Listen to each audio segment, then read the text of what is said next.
A todos, and welcome to Mr. In fact, our tale begins with the land telling us quite a lot. Within the shadowy throats of the caves of northern Spain are some of the oldest paintings in the world. Ancient fingers produced these marvelous likenesses of local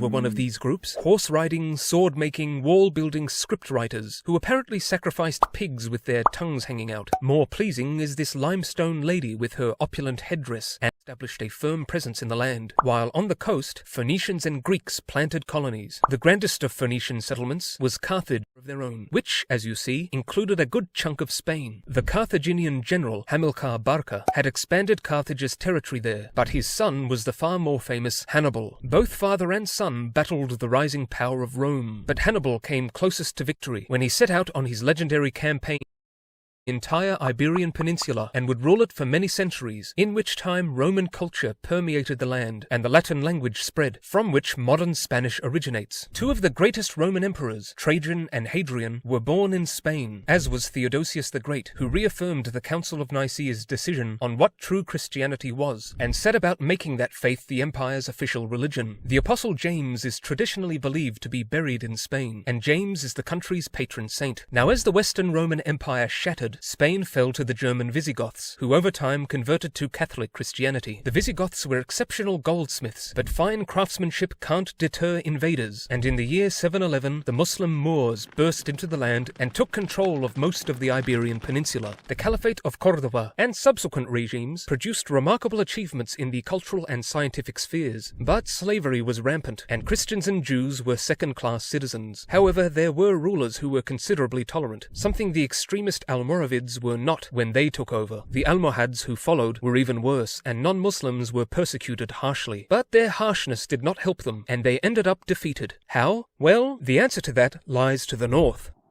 Northern Spain, where the Christians immediately commenced their long epic mission of reconquest, the Reconquista. It was a complex geopolitical phenomenon, first involving such groups as the Asturians, the Galicians, and also the Basques, with their ancient pre-Latin, pre-Indo-European language, and the Catalans to the east. A time of knights and castles, and of the great commander Rodrigo Díaz de Vivar, better known as El Cid. By the 11th century, it was clear the Christians were in control of the situation, with the capture of Toledo in 1085. By Alfonso VI of Leon, Galicia and Castilla. Withstanding the resultant Berber aggression, the Spaniards thrashed the Almohads in 1212 and took more and more ground afterwards. Meanwhile, the exquisite Gothic style had entered Spain, and many magnificent cathedrals were built. By the late 1200s, the only Muslim region left was Granada in the south, where the beautiful Alhambra Palace was constructed. Finally, in the 1400s, Christian Spain became a dynastic union, with the marriage of Ferdinand of Aragon and Isabella of Castilla, known as the Catholic monarchs. Now hold on to your hats, because a lot of stuff is about to happen. Ferdinand and Isabella instituted the so-called Spanish Inquisition to make sure people who said they were Catholic were indeed Catholic, and later basically said be Catholic or get out. The king and queen then relaunched the dormant Reconquista and conquered Granada and expelled the Jews, and in the very same year sponsored the voyage of Italian navigator Christopher Columbus, who set out to sail to Asia and instead found America. And soon after this, Spain completed its conquest of the Canary Islands. Yes, the Spanish, once a conquered and oppressed people, began now to conquer and oppress others. The conquistadors explored, looted, and asserted Spain's dominance over the Caribbean, much of South America, and swathes of North America, though churchmen protested and fought for the rights and humane treatment of the natives, who were not having the happiest time. Anyway, the Spanish language winged over and nestled in the New World, as a Spanish pope sat in Rome, and empires toppled before Spanish steel. Philip II proved as ferociously Catholic as Ferdinand and Isabella, and strenuously opposed the Protestant Reformation, and even prepared to invade England in order to depose Queen Elizabeth I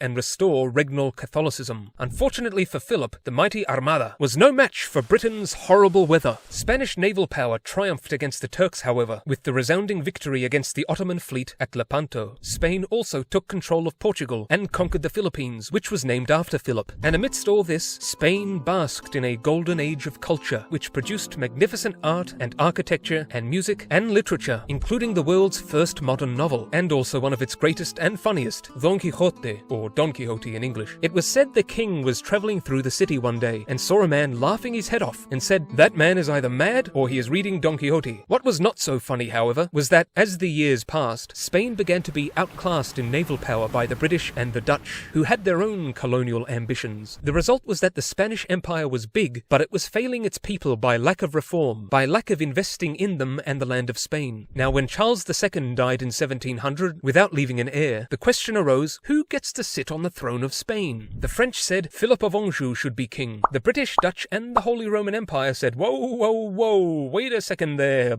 buddy boy. That would make him the leader of powerful France and the massive Spanish Empire. That's too much power. I bet you know what happened next, right?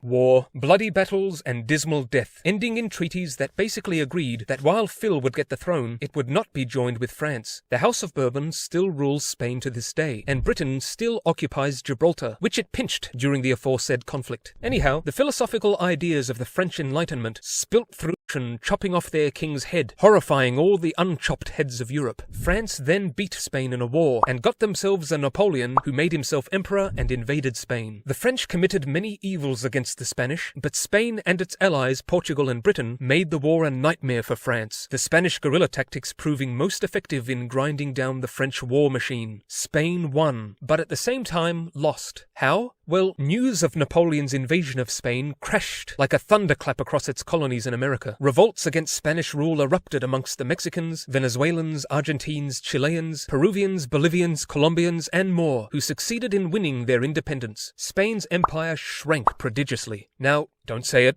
Don't say it. Well, at least things can't get any worse. I told you not to. More war. Conservatives against liberals. Then, both the Philippines and Cuba began itching for independence. The United States was keeping a close eye on Cuba, and after the mysterious sinking of its battleship, USS Maine, in 1898, the media whipped up an anti-Spanish frenzy, and it resulted in, as always, war. The Spaniards fought hard and well, but they were defeated and lost Cuba and the Philippines and Puerto Rico and Guam. Spain's humiliation left it wondering at itself and its place in the world. As industrialization increased, regional nationalism intensified in Galicia, Catalonia, and the Basque country, and passions were high among conservatives, workers, republicans, anarchists, and socialists. Spain won a colonial war against the Berbers of northern Morocco, but after the municipal elections of 1931, the king stepped down, and Spain became a republic. Republicans rejoiced, conservatives seethed. Liberalism was promoted, the church was stripped of much of its power and influence, and autonomy was granted or promised to Catalonia, Galicia, and the Basque country. Churches were burned, miners went on strike, left and right-wingers became more extreme. Eventually, the conservative nationalists had enough, and cooked up an uprising which spiraled into the Spanish Civil War. Republicans versus nationalists. Hundreds of thousands of deaths, atrocities committed on both sides, and the rise of General Francisco Franco, whose determined, ruthless leadership saw the nationalists victorious. Franco proceeded to rule Spain as a dictator. He kept Spain out of World War II, and, murderous and repressive as his regime was, oversaw increased industrialization and the economic boom that was called the Spanish Miracle. After Franco's death in 1975, the monarchy was restored and democracy returned. In the 1980s, Spain joined NATO and the EU. As Basque separatists violently sought independence, Spain was struck severely by the global financial crisis, but still managed to win the World Cup, and Catalonia held a referendum in which voters opted for independence, a vote the Spanish government stated was unconstitutional and invalid. And then Spain's women won the World Cup. As uneasy and tense as things are in much of the world at present, including the country in question, Spain today has attained a very high level of human development, high quality of life, and possesses one of the world's largest economies, and is the second most visited place in the world after France. And Spanish contributions to the world are simply extraordinary, from art to sport to music to cinema to science to literature to food. But what awaits Spain in the days and years ahead? Comment below. But for now, adios.